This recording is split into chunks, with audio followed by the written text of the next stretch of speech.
ओम श्री साई सर्वरोग निवारिणे नमः। ସବୁଠାରୁ ବେଶୀ ଦୁର୍ବାର ସବୁ ରୋଗୀମାନଙ୍କ ମଧ୍ୟରେ ସବୁଠାରୁ ଅସାଧ୍ୟ ଭବ ରୋଗକୁ ବାବା ଉପଶମ କରିଥାନ୍ତି। ତେବେ ଆଉ ସବୁ ଯେଉଁ ଅସଂଖ୍ୟ ଶାରୀରିକ ବ୍ୟାଧିକୁ ବାବା ଭଲ କରିଦିଅନ୍ତି, ତାର ବା ଆଉ କି ହିସାବ ଦେବା। ରୋଗ ଈଶ୍ୱରାଭିମୁଖୀ ମନକୁ ଇନ୍ଦ୍ରିୟ ଗୁଡ଼ିକ ଆଡ଼କୁ ଟାଣି ଆଣେ ଓ ଶରୀର ଖୋଳର ଯନ୍ତ୍ରଣାରେ ମନକୁ ବ୍ୟତିବ୍ୟସ୍ତ କରି ପକାଏ। ତେଣୁ ଯେତେବେଳେ ତୁମେ ବାବାଙ୍କ ଠାରେ ଆତ୍ମସମର୍ପଣ କରି ବାବାଙ୍କର ଇଚ୍ଛାକୁ ମଙ୍ଗଳମୟ ବୋଲି ଗ୍ରହଣ କରିନିଅ, ସେତେବେଳେ ବାବା ତୁମର ଶାରୀରିକ ରୋଗକୁ ମଧ୍ୟ ଉପଶମ କରିଦିଅନ୍ତି। ବାବା ତାଙ୍କ ଶ୍ରୀହସ୍ତରୁ ବା ପୃଥିବୀର ବିଭିନ୍ନ ସ୍ଥାନରେ ଥିବା ବିଭିନ୍ନ ଫଟୋରୁ ଯେଉଁ ବିଭୂତି ସୃଷ୍ଟି କରିଥାନ୍ତି, ତାହା ସକଳ ରୋଗର ମହୌଷଧି।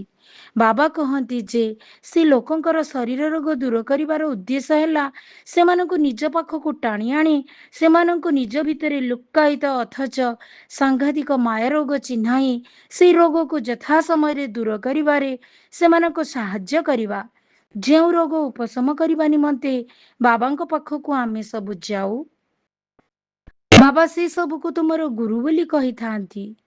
କାରଣ ଏଇ ରୋଗ ହେବାରୁ ସିନା ଆମେ ସଦ୍ଜ୍ଞାନ ସତ୍କର୍ମ ଓ ସच्ଚିନ୍ତା ଗ୍ରହଣ କରିବାକୁ ଆକୃଷ୍ଟ ହେଲୁ। ଏସବୁ ପୁଣି ତାଙ୍କ କୃପାର ଫଳ। ଜୟ ସାଇରାମ।